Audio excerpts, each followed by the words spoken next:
healthy does not equal boring or tasteless.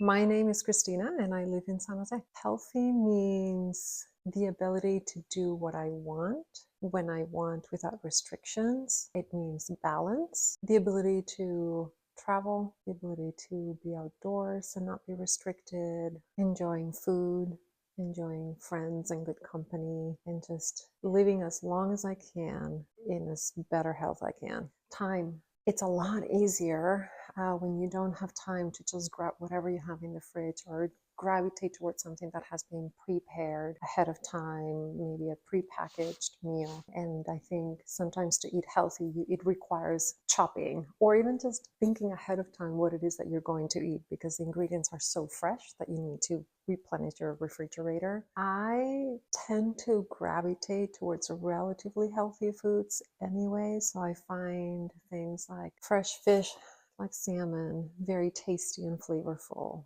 and vegetables tasty and flavorful, and fruits tasty and flavorful. So it's not a choice of, oh, I either need to eat healthy or I need to eat something that tastes good. They are both one and the same. I feel very lucky that I have a diet that is varied and it still gives me a lot of joy when I eat without feeling like I'm sacrificing it being healthy. I find that healthy ingredients can be mixed in ways that are very creative and can provide a lot of flavor and a lot of satisfaction without compromising your health. And I tend to gravitate towards bread like sourdough instead of just white bread. So just thinking about those swaps that are still very enjoyable but have like an added healthy nutrition value to them. I think the key for me is to eat the same thing every day, so I don't have to think about it. I don't have a lot of time. So my breakfast is usually Greek yogurt because it's full of protein and I like the cultures that are in yogurt. I pair it with berries filled with antioxidants, but they're also a little bit of that sweetness and like a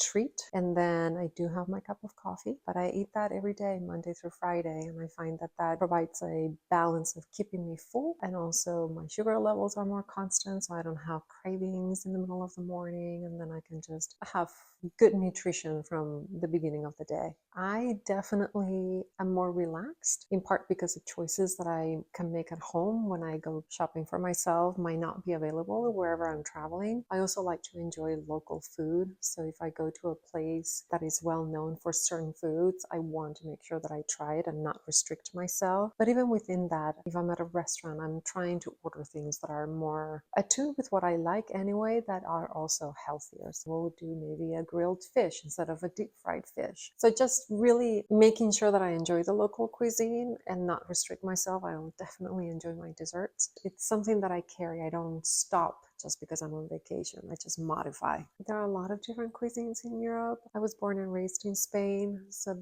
I normally gravitate towards that cuisine because it feels homey and familiar, and having been gone from my home country for decades now, it feels like going back to home. And I think Spain has a variety of ingredients. The Mediterranean diet is famous for a reason, and I find that there's a lot of foods that are balanced and healthy but prepared very well, so they're very flavorful. But I also would say Italian food, pasta, pizzas are wonderful. I found that along the way, in part because growing up, I was fed whatever my family was deciding to put on the table. And it was one where I didn't have a lot of say. My mom mostly and my dad would decide we're doing this, and that's what everybody's eating. There was no customization of our meals. I do remember growing up, and Monday through Fridays, it would be a steamed vegetable, usually like chard, and then maybe a steak or a fish. For dessert, it was always fruit or yogurt. We never had sweets, only on special occasions. And then on the weekends, there was more time for my mom to cook also, but a little bit more of like, let's celebrate, it's the weekend. So paella was something that we would do every Sunday. Back in the day, I didn't think of as healthy, but now that I think back, it's like, oh, everything was grilled and everything was vegetables, and we didn't have a lot of unhealthy foods. It's a seasonality of ingredients. I had been living in California for a while, and I remember visiting my mom in Spain during the winter time, and I was looking for certain foods in the market, And my mom was very surprised that I was even asking about them because they were not in season. They were summer foods that I was hoping to find. She said, no, it's December. You only get this variety. So I think people in Spain understand when you can have something and not, and then use that ingredient when it is in season. I think the other thing that is very related to healthy food is people take time to eat, and people take time. Cooking is an experience that is done in community, and eating is an experience that's done in community. We don't do like these rush meals of in 30 minutes you need to go to a place, eat, and leave. They're 2 hours long, 3 hours long. And when families get together for the holidays, it's an all-day experience. People are cooking and preparing, and then they're sitting down and taking their time. And I think that that contributes to a healthy approach to food. It doesn't just feed you to nourish your body, but I think it feeds you to nourish your soul. Well, I think it's important to understand what is seasonal. And we are spoiled. I'm in California, and we have whatever food we want year round. Strawberries, you can find them in the middle of December if you want to. But one of the things that I grew up learning was what is in season and then staying to that. And that provides the most vitamins and nutrients and staying healthy. The other one is just try to experiment.